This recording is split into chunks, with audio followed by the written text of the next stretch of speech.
안녕하세요. 지난 시간에 이어 대한민국 최고의 강연 최강 1교시에서 강연을 맡은 미술평론가 이진숙입니다. 19세기를 역사학자 홉스봄은 이중혁명의 시대라고 말합니다. 프랑스 혁명으로 대변되는 정치혁명과 증기기관의 발명과 함께 가속화된 산업혁명이 동시에 발생한 시대라는 말이죠. 이 시기의 미술작품은 아주 역동적으로 변화해 갑니다. 신고전주의, 낭만주의, 사실주의, 인상주의. 자, 지난 시간에는 신고전주의와 낭만주의를 살펴보았습니다. 이번 강연에서는 지금 21세기 우리의 삶과도 밀접한 연관이 있는 근대사회의 특성, 모더니티가 미술에서 어떻게 표현되는가를 살펴보시겠습니다. 오늘 강연 주제는 흥미진진 서양미술사 4부, 사실주의와 인상주의입니다.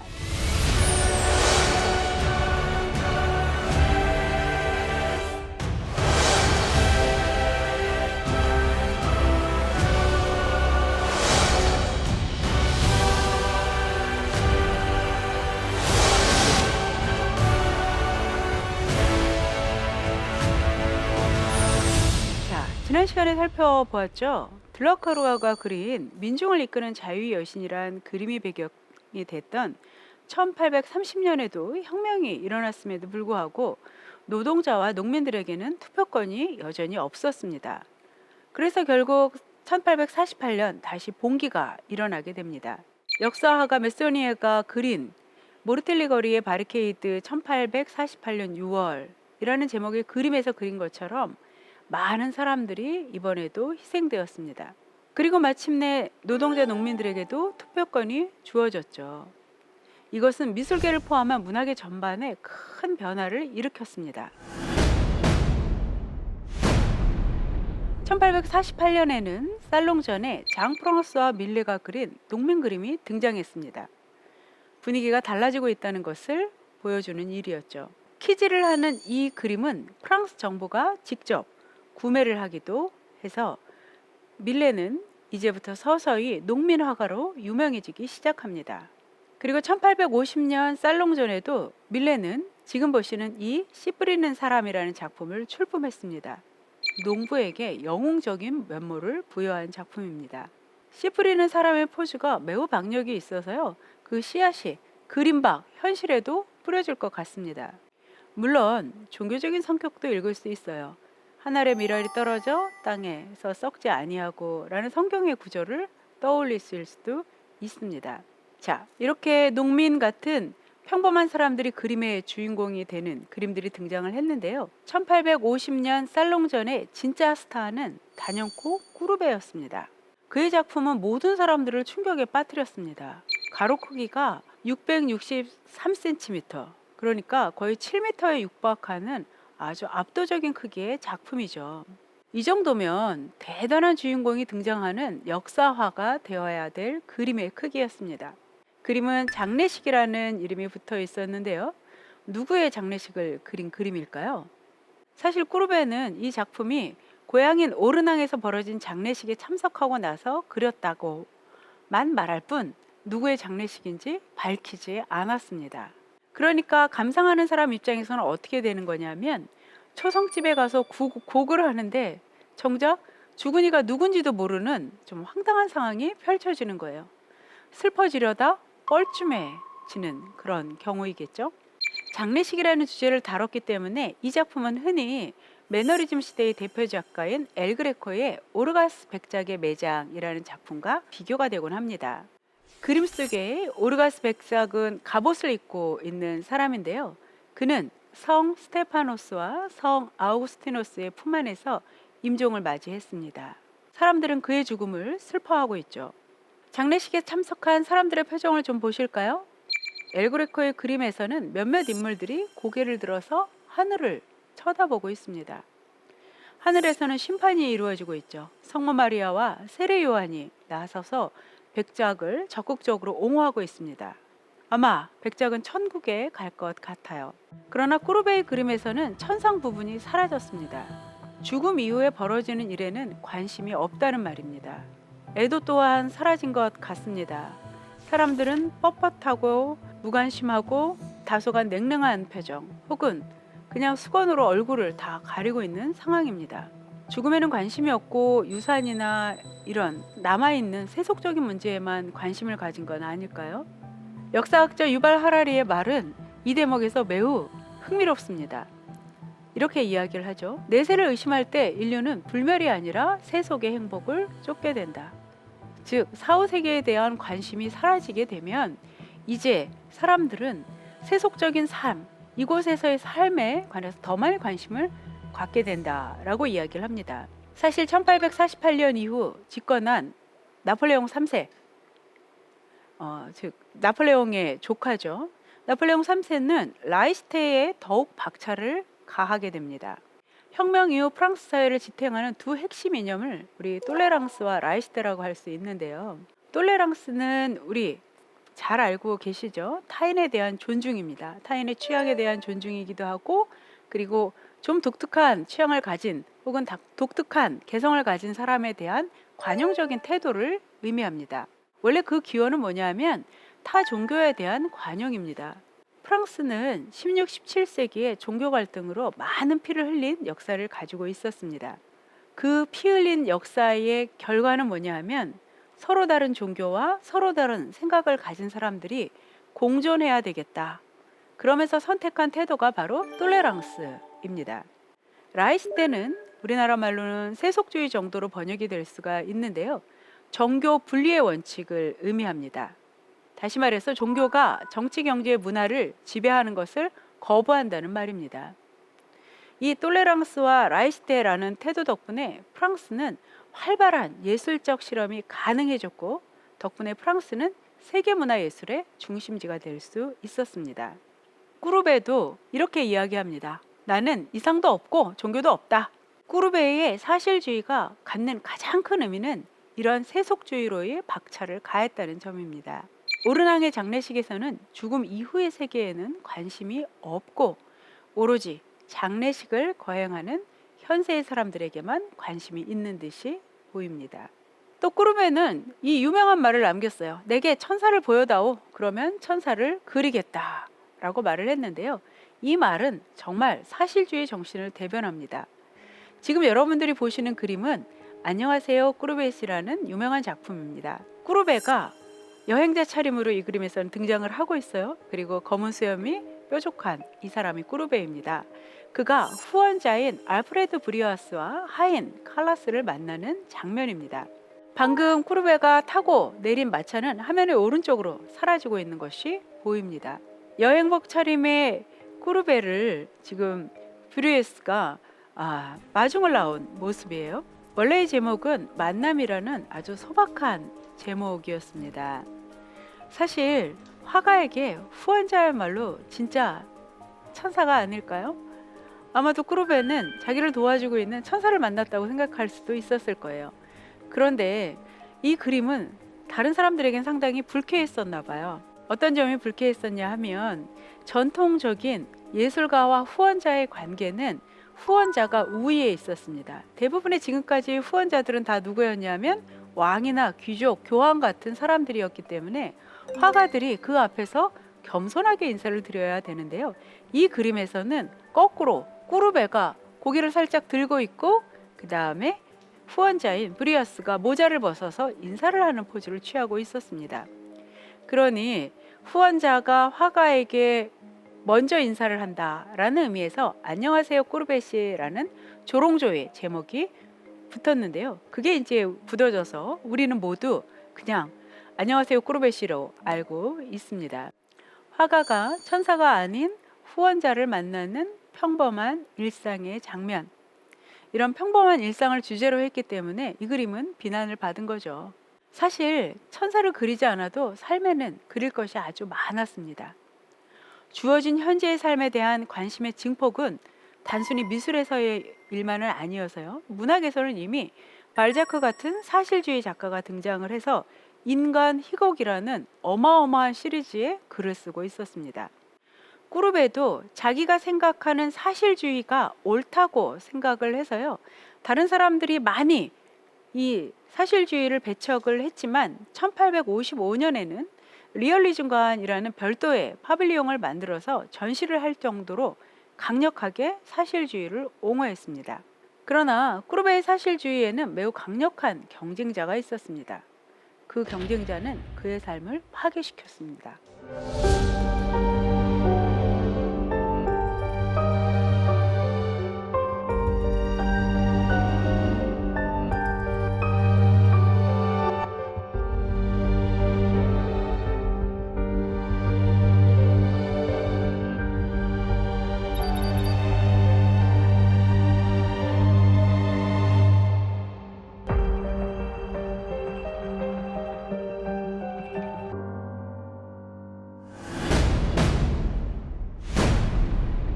자, 삶의 리얼리티, 삶의 어떤 진실성에 대한 의식이 강하게 생겨난 이유도 사실은 이 새로운 미디어인 사진의 등장의 역할이 컸습니다.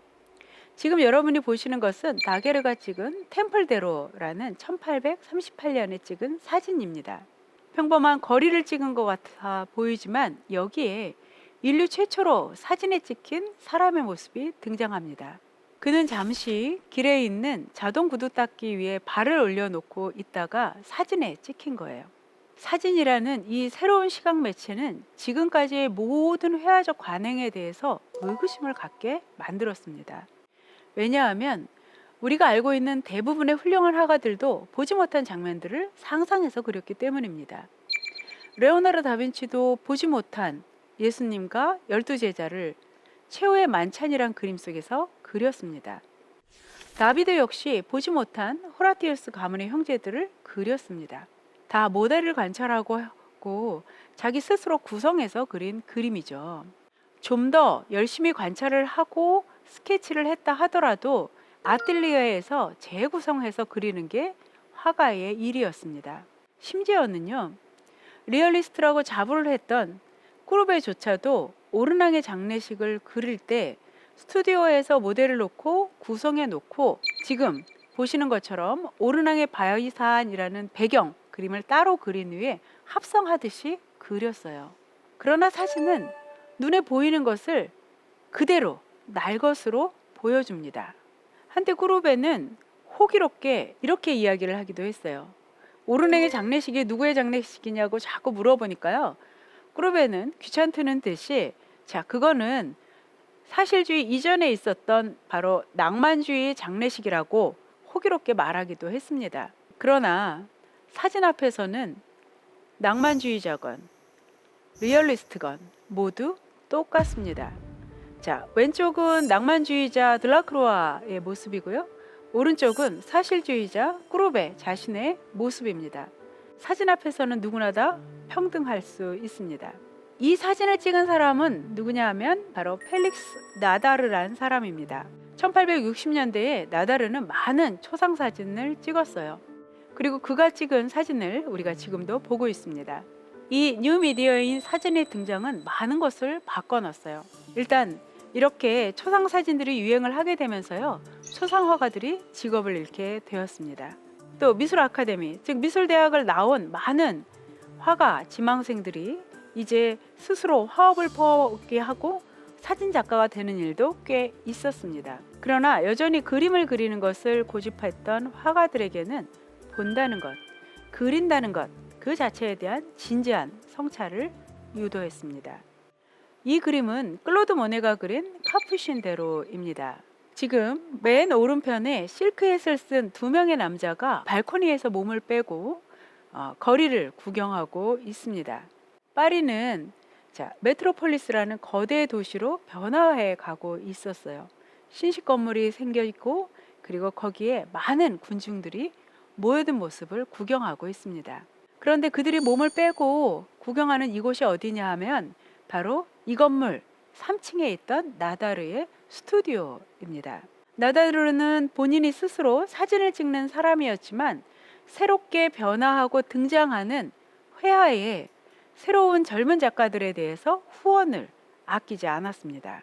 그리고 자신의 스튜디오에서 제1회 인상주의 전시를 열도록 허락해줬죠. 르네상스 이후 서양 미술사를 지배해온 관행에 근본적으로 도전하는 새로운 시도가 무엇인지 보시게 될 겁니다. 인상주의 1회 전시에 발표된 모네의 해돋이 인상입니다. 인상주의 전시는 8회가 진행이 되는데요. 그동안 수없이 많은 악평에 시달리게 됩니다. 특히 인상주의라는 말의 기원이 되었던 모네의 이 작품에는 정말 말로 다 할 수 없는 놀라운 악평이 달렸습니다. 1874년 4월에 르 샤르바리지의 루이 루루아라는 사람이 이런 평을 썼습니다. 무엇을 그린 그림일까요? 해돋이 인상이라는군요. 정확히 뭔지 잘 몰랐어요. 하지만 나는 이것이 틀림없이 어떤 것에 대한 인상을 그린 그림이라고는 생각했어요. 내가 이것을 보고 깊은 인상을 받았거든요. 말장난을 하고 있죠. 굉장히 자유분방하고 밝은 그림이군요. 이 바다 그림보다는 원래 이 자리에 있던 벽지가 더 완성도가 높겠어요. 어떻게 보면 이 말은 틀린 말이 아닙니다. 왜냐하면 1870년대에 파리에서 유행했던 벽지라는 것은 윌리엄 모리스 류의 아주 정교하고 아름다운 벽지이기 때문에 완성도만 따진다면 윌리엄 모리스의 벽지가 훨씬 완성도가 높아 보일 수 있습니다. 그러나 그가 이렇게 잔혹할 정도로 비아냥거리면서 모네의 그림을 비판할 수 있었던 것은 그의 그림 속에 바다 그림이라는 것은 이러한 것이다 라는 어떤 선입견이 있었기 때문입니다. 모네를 감동시킨 것은 1870년 런던에서 본 낭만주의 화가 윌리엄 터너의 작품이었습니다. 윌리엄 터너, 폭풍 속으로 뛰어든 사람이었죠. 자신이 보고 체험한 것을 그린 터너만이 진실한 그림을 그린다고 모네는 생각했습니다. 선명하지 않다고 해서 잘못 그리거나 거짓말을 하지는 않았습니다. 모네는 르아브르 항구가 발전하고 있는 모습을 제대로 그려 놓았습니다. 안개 속에서도요, 기중기가 보입니다. 기중기는 근대적 산업의 한 단면이죠. 모네는 공사가 끝나 완성된 르아브르 항구를 그린 것이 아니라 변화의 와중에 있는 순간을 그렸습니다. 자신은 진실을 다해서 그렸지만 해돋이 인상에 대한 악평은 끊이지 않았는데요. 그 악평에 대한 모네의 반응은 굉장히 쿨했다고 해요. 당시 젊은 모네의 절친은 젊은 르누아르였습니다. 르누아르는 이 일을 이렇게 해상했습니다. 하도 나쁜 얘기를 많이 들었을 때 모네는 그냥 어깨를 한번 으쓱 하더니 이 눈먼 불쌍한 사람들은 안개 속에서도 세상을 뚜렷하게 보고 싶어 하는군 이라고 말했다고 해요. 그렇죠? 만약에 무언가가 안개 속에 있다면 그 대상은 흐려 보였을 겁니다. 그리고 모네는 그것을 거짓 없이 그렸던 거예요. 또 어떤 평론가는 안개라는 건 절대 그림의 소재가 될 수 없다고도 이야기했다고 합니다. 자, 이런 얘기를 듣자 모네는 거꾸로 훨씬 더 안개 자욱한 무언가를 그려야지 라고 생각을 했다고 해요. 그리고 그린 그림이 바로 저 유명한 생 라자르역 시리즈입니다. 생 라자르역 시리즈는 정확하게 무엇을 그린 걸까요? 그가 기차를 그리고 싶었다면 이렇게 그리지 않았을 거예요. 기차를 그리고 싶었다면 기차가 서 있는 상태로 그렸을 겁니다. 그래서 기차의 앞부분, 보닛 부분, 그 다음에 굴뚝 부분까지 생김새가 어떠한지를 자세하게 그렸을 거예요. 그런데 모네가 그리고 싶었던 거는 그런 구체적인 생김새가 아니라 기차가 뿜어내는 증기, 안개 자욱한 무엇이었습니다. 즉 비물질적인 것, 눈에는 보이지만 덧없이 사라지는 무언가를 그리고 싶었던 거예요. 사실 고전적인 것을 사랑하는 사람들이 추구하는 예술의 대상은 영원한 것, 필연적인 것, 본질적인 것입니다. 바로 그것과는 정반대의 것을 모네는 그렸습니다. 이미 1859년에 시인 보들레르는 현대생활의 화가라는 책에서 근대성, 모더니티에 관해서 아주 흥미로운 규정을 내립니다. 보들레르가 주장하는 근대성은 어떤 것이냐면 일시적인 것, 순간적인 것, 우연적인 것이라고 말합니다. 그렇죠? 이 모든 덧없는 것들이 진짜 우리 현대적인 삶의 특징이다 라고 보들레르가 이야기를 한 거죠. 이런 의미에서 보면 모네는 가장 모던한 풍경화를 그린 것이 되겠죠. 모던한 풍경을 그리기 위해서는 그리기 방식도 달라져야 했습니다.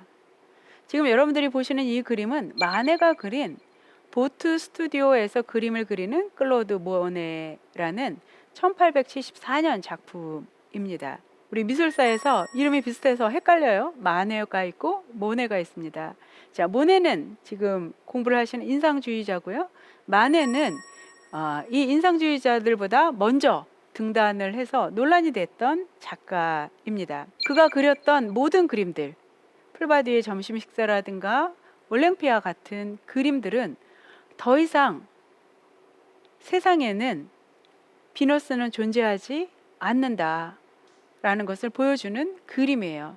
즉, 꾸르베처럼 우리의 주어진 삶 속에 있는 소재들을 그림으로 그릴 것을 권유했던 사람입니다.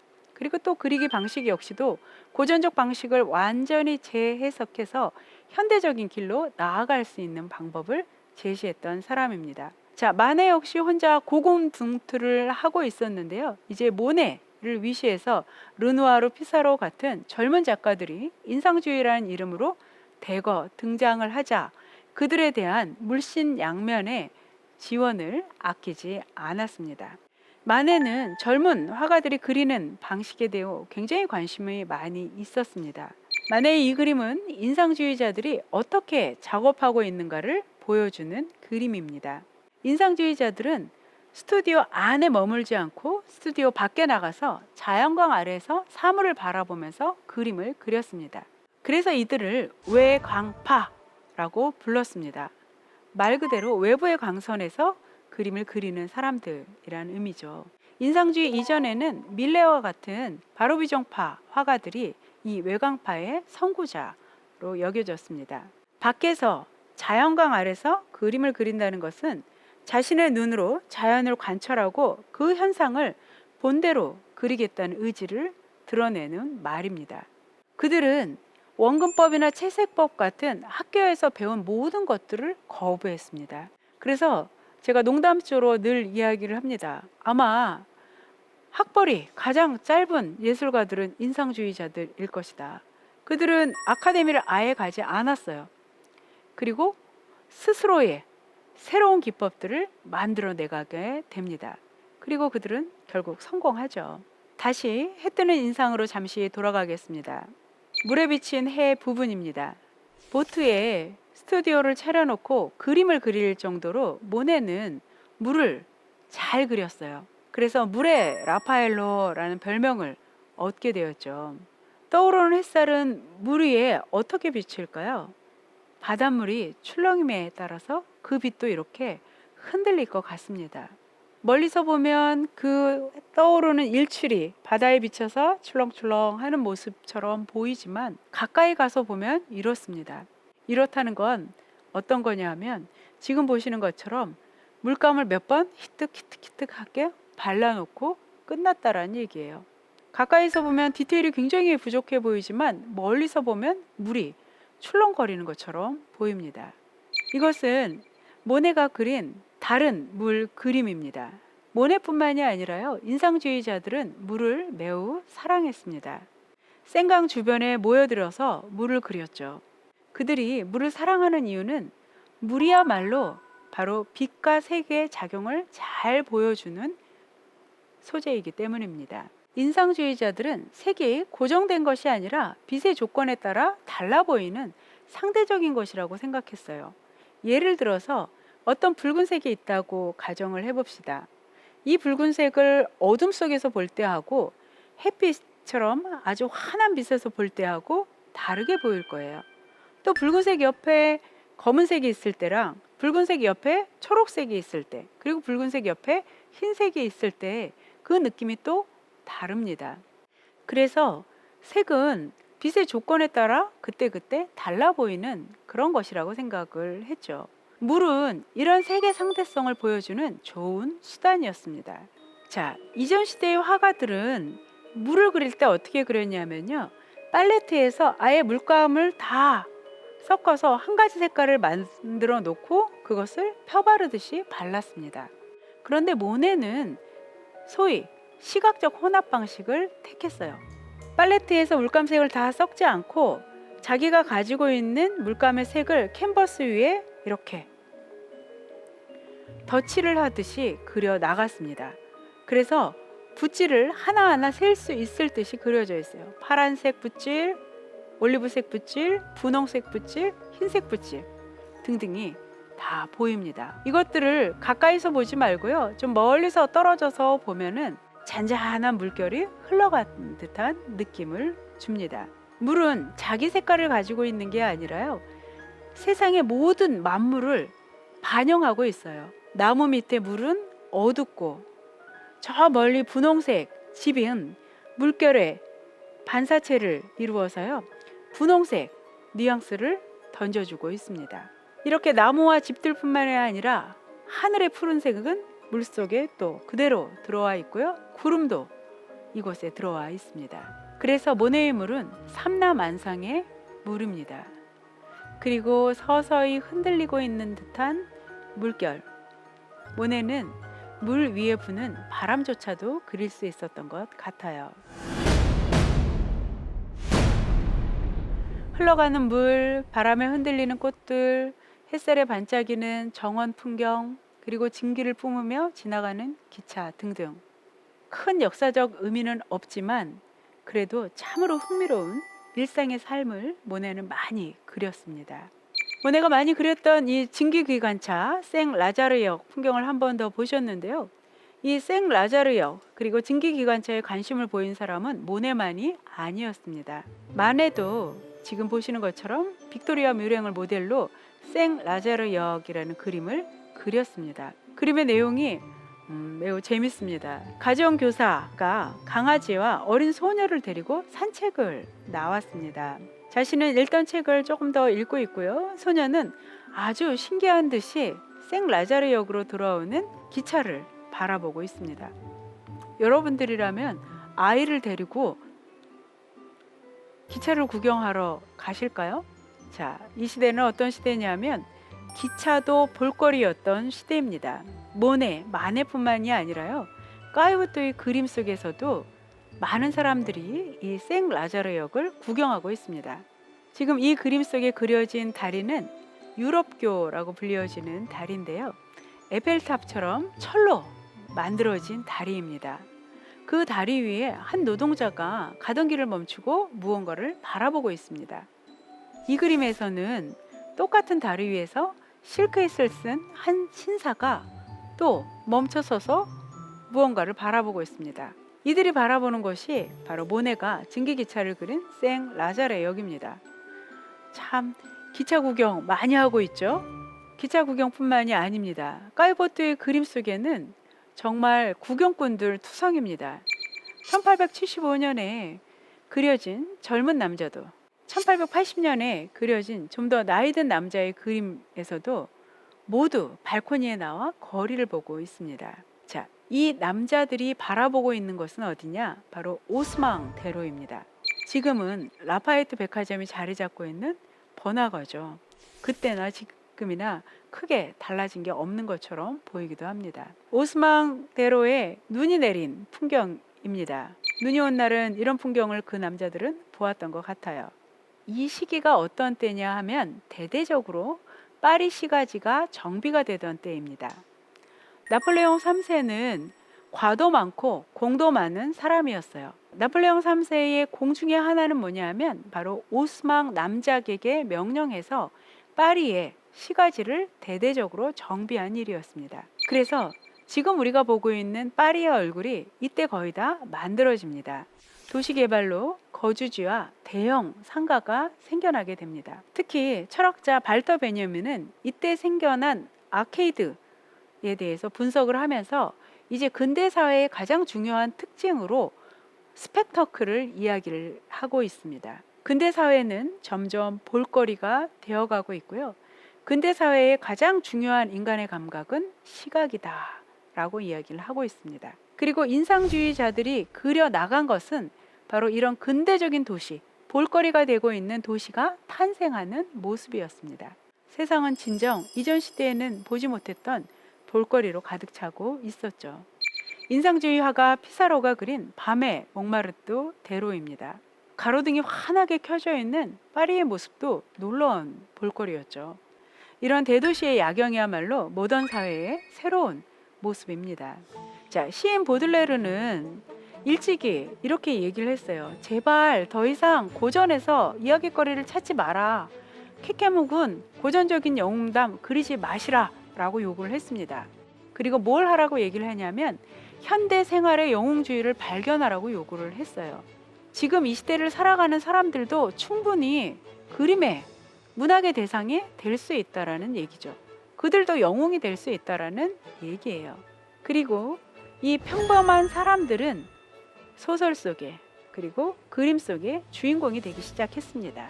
매우 흥겨운 그림이죠. 우리 르누아르의 그림은 언제나 보면 기분이 좋아집니다. 실제로도 기분이 좋은 상황을 그렸고 또 르누아르 스스로가 굉장히 그런 기분 좋은 유쾌한 상황을 좋아했던 사람이기도 하기 때문이죠. 이 그림은 휴일날 물랭 라 갈라타에서 사람들이 모여서 즐거운 유흥을 보내고 있는 모습입니다.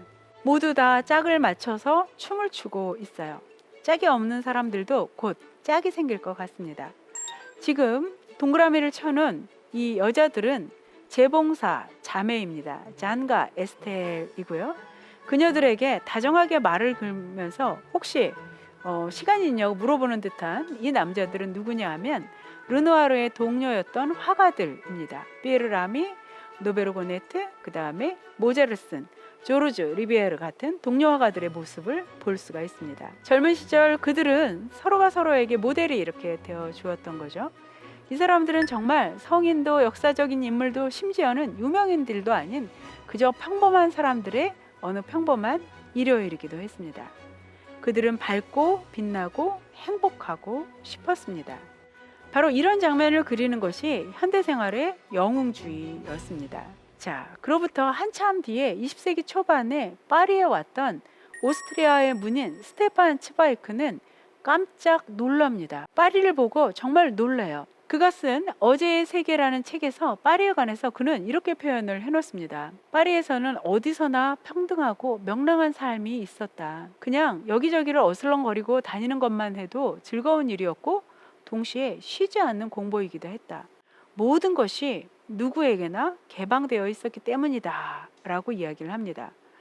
아마 19세기 말에 유럽의 다른 도시들이 다 이렇게 흥겹지는 않았을 거예요. 이것은 스테판 츠바이크가 정확하게 지적했듯이 바로 프랑스 혁명의 결과였습니다. 이렇게 다양한 계층의 사람들이 서로 어울리는 것, 이것을 소설가 프루스트는 사회적 꽃다발이라고 불렀죠. 모두가 함께 살아가는 사회, 바로 이것이 사랑과 문화의 도시 파리를 만들었습니다. 그리기만 하면 그림이 되는 도시 파리, 그리고 그곳에서 벌어진 예술혁명은 바로 근대성이 무엇인지 보여줍니다. 지금 여러분들이 보시는 이 사진은 1875년에 완공되는 파리 국립 오페라자입니다. 일명 빨레 가르니에라고 불렸던 건물이죠. 이곳에 구경하러 많은 사람들이 모여듭니다. 세계문화의 전당이라는 자부심이 있었고요. 또 이곳에는 당시 사교계의 유명한 사람들이 방문하던 곳이었습니다. 자, 일반적으로 극장이 어떤 성격을 가진 것인가를 보여주는 그림이 있습니다. 르누아르가 그린 관람석이라는 그림이에요. 르누아르가 그린 그림 속에서는 남자는 아주 독특한 행동을 하고 있습니다. 아름다운 파트너와 함께 왔지만 오페라 글라스를 들어서 먼 어딘가를 바라보고 있어요. 그는 무엇을 보고 있는 걸까요? 마치 대답이라도 하듯이 메리커시시 그린 그림입니다. 이곳은 공연을 보는 극장일 뿐만 아니라 당시 사교계의 아주 중요한 장소였습니다. 그래서 지금 보시는 것처럼 아름다운 옷차림한 여인들이 오페라를 보러 온 게 목적이기도 했지만요, 동시에 보여지기 위해서도 온 것입니다. 지금 그림 속에 리디아의 뒤에 펼쳐져 있는 장면은 거울에 비친 장면입니다. 즉 그녀의 맞은편에는 어떤 상황이 펼쳐지고 있냐면 맞은편 관람석이 이렇게 보여주고 있다는 것이죠. 리디아도 지금 맞은편 관람석을 바라보고 있는 모습입니다.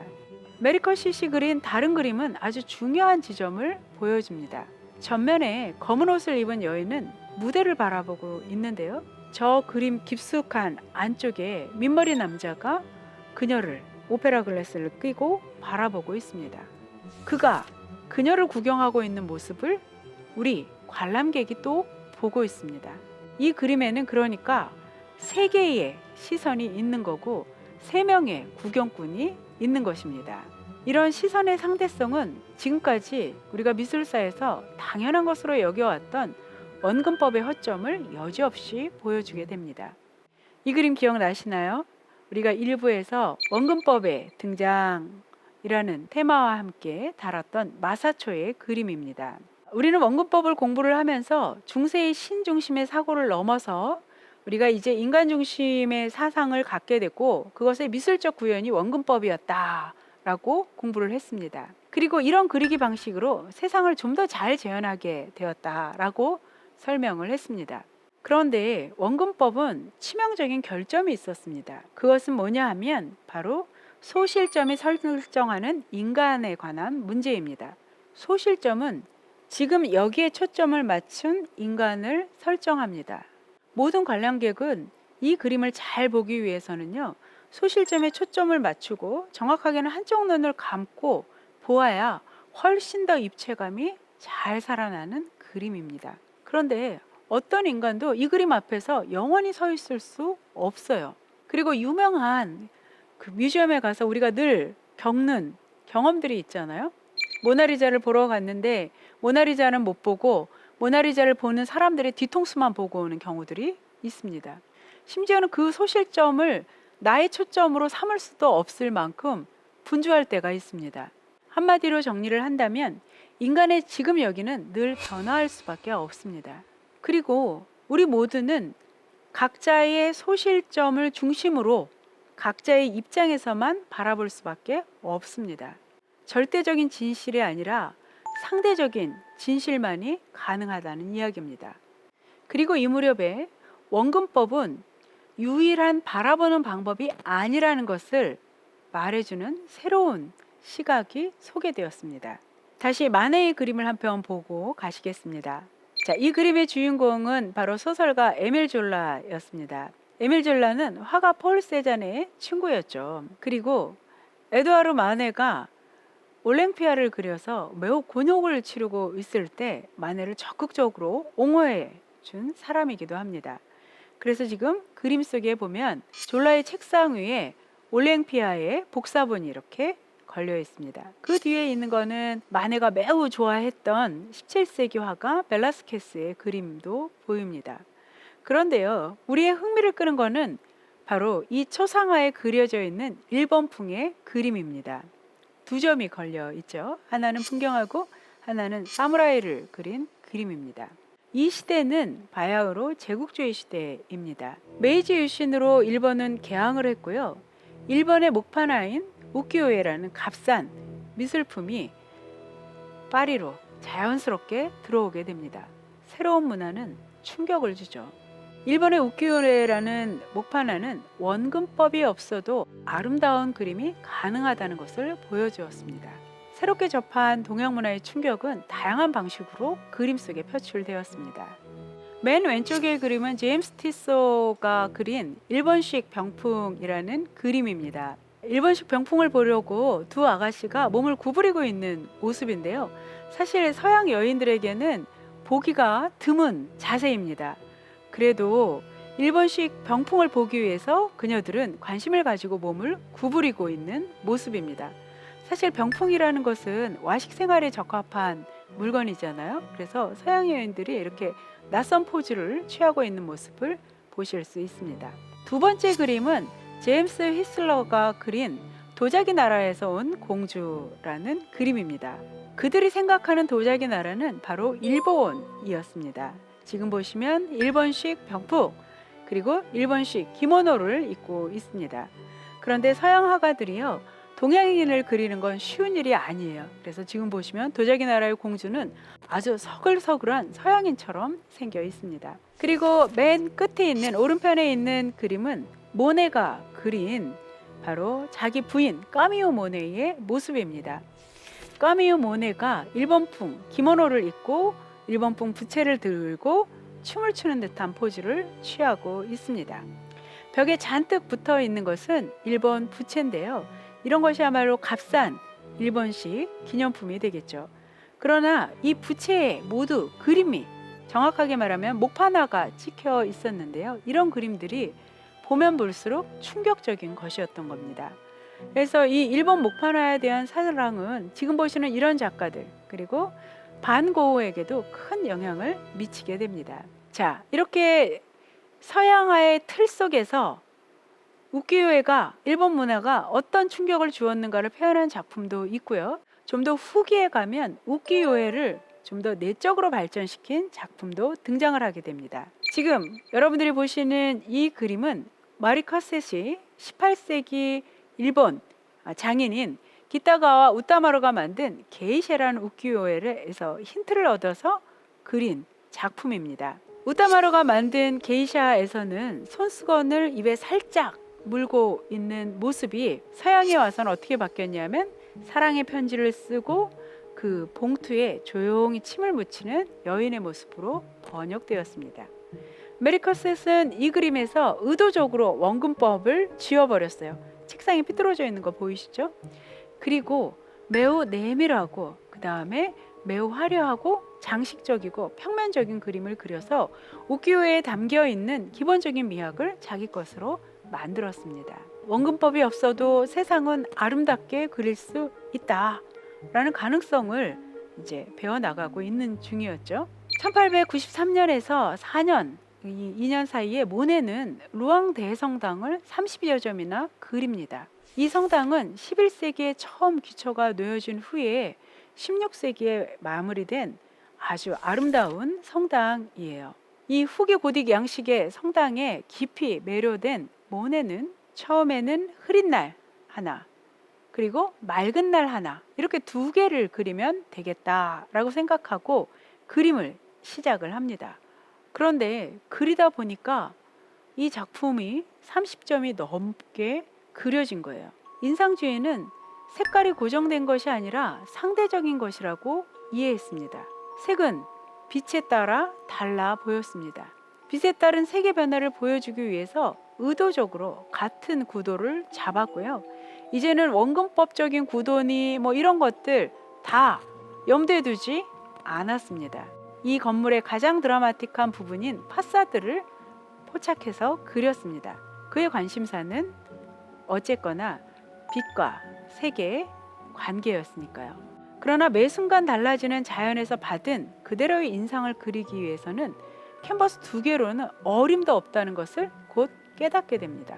성당의 모습은 볼 때마다 달라졌어요. 아침, 점심, 저녁이 달랐고 또 봄, 여름, 가을, 겨울이 달랐습니다. 그래서 결국 모네는 30여 점이 넘는 작품을 그리게 돼요. 이 상대성은 모네를 괴롭히는 일이기도 했습니다. 모네는 악몽을 꾸기도 했어요. 자, 모든 사물은 그때그때 달라 보였고 매번 달라지는 인상을 그리기 위해서 인상주의자들은 지금 모네처럼 이렇게 연작으로 가지 않을 수 없었습니다. 그래서 여러분들이 모네의 그림을 보면 건초더미 연작, 포플러 나무 연작, 그리고 그 유명한 수련 연작 등이 이제 탄생하게 되는 겁니다. 그런데요, 고전적 방식으로 그림을 그리는 사람들의 관점에서 보면 이것은 정말 어리석은 일이었습니다.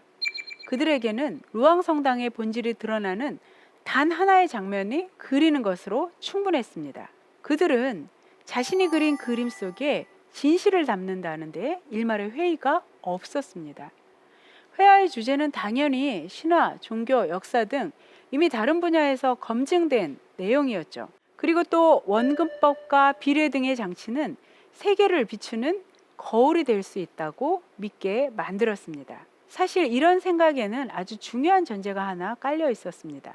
세상에는 신이 하나이듯이 진실도 하나라는 생각이었죠. 다시 모네의 루앙 성당을 바라보겠습니다. 이 중 어떤 것이 진짜 루앙 성당일까요? 쉽게 대답하지 않으시기 바랍니다. 자, 르네상스 이후 정립된 고전주의 미술은 객관적이고 단일한 진리를 설정했죠. 그러나 메리카셋이 보여준 시각의 구조, 그리고 모네가 보여준 연작의 의미는 이제 객관적인 진리보다 주체의 체험이 더 중요해지고 있다는 것을 보여줍니다. 주체, 주관, 한 개인의 체험, 이런 것들이 중요한 것으로 여겨지기 시작했습니다. 그리고 100여 년 정도 시간이 지난 지금은 우리 개인 맞춤형 서비스라는 것까지 등장하게 되었잖아요. 바로 이 주관성의 강화, 이게 현대사회의 가장 중요한 특징이 되고요. 근대적 시각의 핵심이 됩니다. 혁명이 끝나고 이제 사진이 대중적으로 사용되기 시작하면서 회화에서는 새로운 전기가 마련이 됩니다. 사진이 가장 완벽한 재현을 하는 것처럼 보이던 시대, 화가들은 그동안 정립된 미술사의 관행을 과감히 버립니다. 그리고 자신들의 눈으로 본 그대로를 그리고자 합니다. 그것이 사실주의와 인상주의의 등장으로 이어지죠. 인상주의는 우리가 보고 인식하는 것의 상대성을 암시합니다. 그리고 우리는 다양성의 공존을 인정해야 하는 모던 사회로 진입하게 됩니다. 물론 그 과정은 쉽지 않은 것이어서요. 제국주의, 또 두 번의 양차 대전을 겪으면서 20세기는 또 몸살을 앓게 됩니다. 20세기 미술은 19세기에는 상상할 수 없는 다른 양상으로 또 펼쳐지기도 하죠. 모든 것은 변화한다. 역사학자 유발 하라리의 말입니다. 미술은 꾸준히 변화해 왔습니다. 우리는 미술사에 반영된 인간의 역사를 추적해 왔습니다. 단일한 시점에서 복수의 시점으로 한 사람만이 누리던 특권을 다수의 권리로 확대해오는 과정을 미술사에서도 보실 수 있었습니다. 르네상스, 매너리즘, 바로크, 로코코, 신고전주의, 낭만주의, 사실주의, 인상주의, 이 중 어떤 사조만이 유의미한 것이 아닙니다. 과정으로서의 모든 예술 작품들은 의미 있고 아름다웠습니다. 우리가 먼저 익숙해져야 하는 것은 답이 하나가 아닐 수 있다는 점입니다. 과학이 아닌 인간사는 더더욱 그러하죠. 답이 발견되지 않거나 복수의 답이 여러 개 얻어질 때 우리는 혼돈을 느낄 수 있습니다. 그러나 지혜를 좀 더 모아보면 다를 수 있음, 그것은 세상의 모든 것이 변화하는 과정에 있기 때문에 나타나는 현상일 수도 있습니다. 모든 것은 변화한다. 이것만이 유일한 진리라는 것을 깨닫는 시간이었습니다. 지금까지 대한민국 최고의 강연 최강 1교시 이진숙이었습니다. 고맙습니다.